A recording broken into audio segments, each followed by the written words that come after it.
محترم صحافی حضرات، ہم نے پچھلے پریس کانفرنس میں آپ کی توسط سے ریاست کے سامنے اپنے مطالبات رکھے تھے۔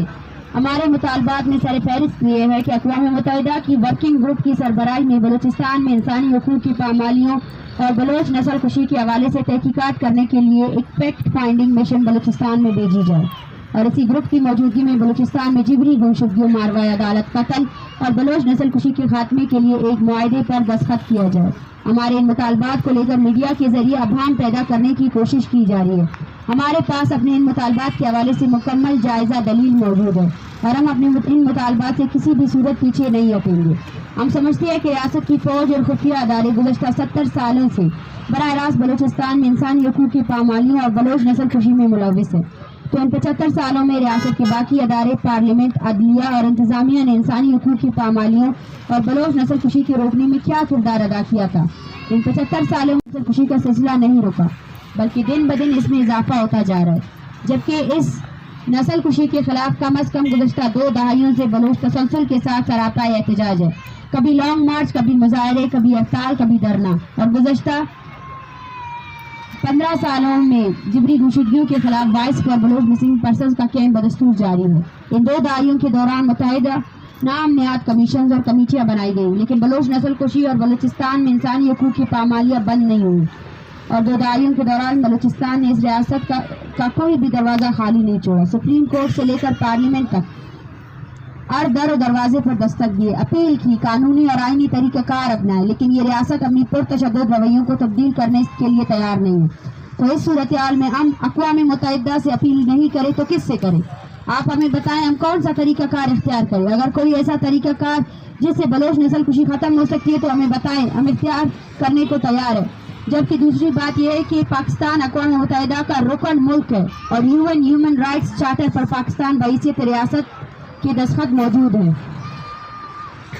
ہیومن رائٹس کے چارٹر کے مطابق ہر شہری کے انسانی حقوق کے تحفظ کی مکمل ذمہ داری ریاست کی ہے، لیکن یہاں ریاست خود اپنے شہریوں کی انسانی حقوق کو پامال کر رہا ہے۔ تو اس صورتحال میں ہمارا یون سے مطالبہ بالکل جائز، آئینی اور قانونی ہے، جس پر ہم قائم ہیں اور اپنے مطالبات کی منظوری تک قائم رہیں گے۔ صحافی حضرات، ہمیں ہمارے اس لانگ مارچ کو شروع دن سے ریاست کی طرف سے پرتشدد رویے اور پالیسیوں کا سامنا رہا ہے۔ بلوچستان کے جس علاقے سے لانگ مارچ گزرا ہے یا لانگ مارچ کی حمایت میں پرامن مظاہرے ہوئے ہیں، وہاں ہمارے مارچ کے شرکاء اور علاقہ مکینوں پر جعلی FIR درج کیے گئے ہیں۔ ہمیں مدد کرنے والے لوگوں کو ہراساں کیا جا رہا ہے اور دھمکیاں دی جا رہی ہے، جبکہ تربت اور کولو میں ہمارے پرامن مارچ میں شرکت کرنے والے 44 سرکاری ملازمین کو نوکریوں سے معطل کیا گیا ہے۔ اس مارچ کے آغاز میں جب پشتون رہنما منظور پشتین تربت شہید فدا چوک پر جاری دھرنے میں اظہار یکجہتی کے لیے آ رہے تھے تو انہیں بھی راستے میں گرفتار کیا گیا، جو آج تک غیر قانونی طور پر پابند سلاسل ہے۔ ہمارے پرامن دھرنے کے حوالے سے ریاست کا پرتشدد رویہ برقرار تھا کہ 2 دن قبل نگراں وزیر اعظم کا پریس کانفرنس کی توسط سے جبری گمشدگیوں کے شکار افراد کو دہشت گرد کہنا، لواحقین کی توہین اور مارچ کے شرکاء سے دھمکی آویز لہجے میں مخاطب ہونا، ہمارے دھرنے کو کوریج دینے والے صحافی حضرات اور ہمارے لیے آواز اٹھانے والے شہریوں کی توہین کرنا ہمارے پرامن دھرنے پر ایک ریاستی حملہ تھا۔ ہم یہ واضح کرتے چلے کہ وزیر اعظم کی پریس کانفرنس کے بعد کل صبح سے اسلام آباد پولیس کا رویہ حد سے زیادہ جارحانہ اور فاشزم پر مبنی ہے، اور اسلام آباد پولیس ہمارے دوستوں کی پروفائلنگ کر رہی ہے اور باقاعدہ واضح الفاظ میں ہمارے دوستوں کو کہا جا رہا ہے کہ ہم آپ کو بعد میں دیکھ لیں گے۔ ریاست کے اس فاشزم کو پوری دنیا اپنی آنکھوں سے دیکھ رہی ہے، اور آپ اس چیز کا بھی اندازہ لگا لیں کہ یہ ریاستی فورسز یہاں اپنے دارالحکومت میں ہزاروں کیمروں کے سامنے پرامن مظاہرین کے ساتھ اس طرح پیش آ رہے ہیں تو بلوچستان جہاں رابطے کے ذرائع محدود ہیں ہمارے لوگوں کے ساتھ کس طرح پیش آتے ہوں گے؟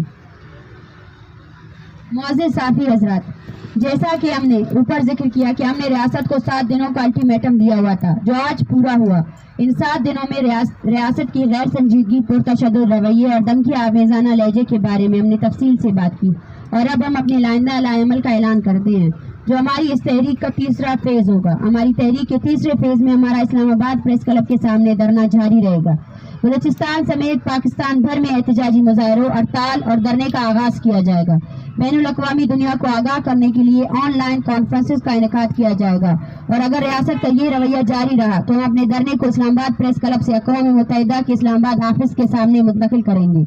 کیونکہ یہاں اسلام آباد پریس کلب کے سامنے اسلام آباد پولیس کی جارحانہ اور پرتشدد رویے سے ہمیں شدید خطرات لاحق ہے، جو آئے دن کسی نہ کسی صورت پر ہم پر حملہ آور ہوتے ہیں، ہمارے شرکاء کو ہراساں کر رہے ہیں، جبکہ ہمیں خدشہ ہے کہ اسلام آباد میں ہمارے شرکاء کو نقصان پہنچایا جائے گا۔ اس لیے ہم اپنے دھرنے کو اقوام متحدہ کے اسلام آباد آفس کے سامنے منتقل کریں گے اور اقوام متحدہ سے تحفظ مانگیں گے، جبکہ ایک بار پھر ہم ریاست کو میڈیا کے توسط سے آگاہ کرنا چاہتے ہیں کہ ہم اپنے مطالبات پر ریاست سے مذاکرات کے لیے بالکل تیار ہیں، لیکن اس کے لیے ریاست کو اپنے بچگانہ رویوں کو تبدیل کر کے ایک ریاست جیسا رویہ اپنانا ہوگا اور اسلام آباد سمیت بلوچستان بھر میں پرامن مظاہرین کے خلاف انتقامی کارروائیوں کو بند کرنا پڑے گا۔ یہ ریاست کی سنجیدگی کا امتحان ہے اور یہی سنجیدہ رویہ اپنانے کے بعد ریاست آ کر ہم سے مذاکرات کرے، اور ہم ایک بار پھر واضح الفاظ میں کہتے ہیں اگر ریاست کے رویے میں تبدیلی نہیں آئی تو ہم بلوچ نسل کشی کے خلاف جاری اس تحریک کو مزید وسعت دیں گے۔ تشدد، گرفتاریاں، دھمکیاں اور ہراسمنٹ کسی بھی صورت ہمارے راستے کو روک نہیں سکتے، جبکہ ہم اس پریس کانفرنس کے توسط سے بین الاقوامی برادری سے اپیل کرتے ہیں کہ بلوچ نسل کشی اور بلوچستان میں انسانی حقوق کے پامالیوں کے خلاف اور ہمارے اسلام مارچ کی حمایت اور ہمارے تحفظ کے لیے پوری دنیا میں آواز اٹھائی جائے۔ Thank you. ڈاکٹر صاحب یہ بتائیے گا کہ اب یہ جو نیا تیسرے فیز کا اعلان کیا ہے، بلوچستان سے لاپتہ افراد کے لواحقین کو یہاں بلا رہے ہیں، آگے آنے والے دنوں میں ہم دیکھیں گے کہ ریاست کا رویہ ہمارے ساتھ کیسا رہے گا اور اسی طرح ہم آنے والے دنوں میں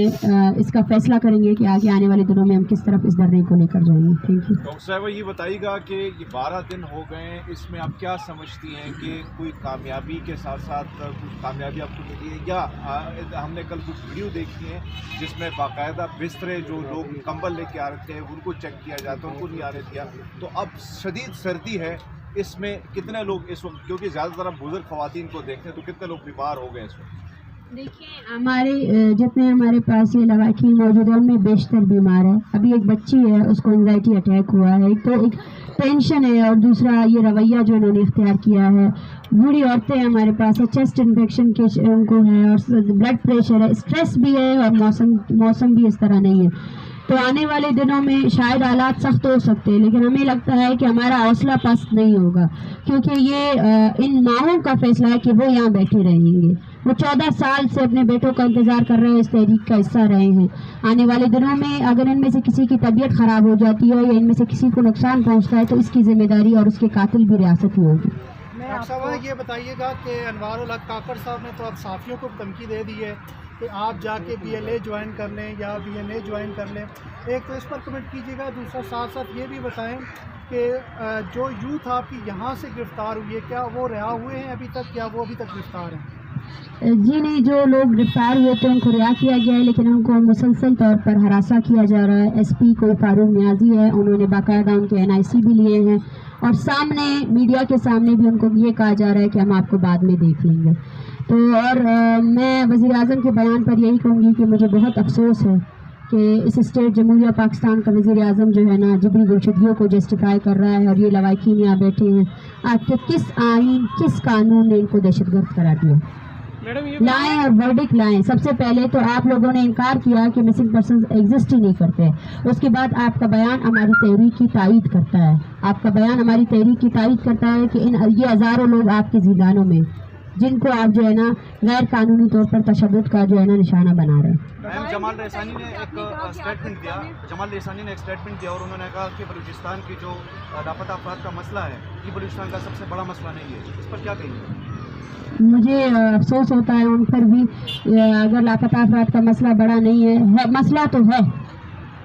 اتنا شدید بڑا مسئلہ ہے کہ یہاں خاندان آپ کو ہم ایسے خاندانوں سے ملائیں گے جو 15 سالوں سے ان کے بیٹے لاپتہ ہیں، 9 لاکھ روپے ان سے لوٹے ہیں فوجیوں نے، ٹھیک ہے، انہوں نے اپنی لاشوں کے لیے بھی فوجیوں سے پیسے لیے، 3 لاکھ یا ایک بابا 3 لاکھ اس نے دیے کہ میرے بیٹے کی لاش مجھے سونپی جائے۔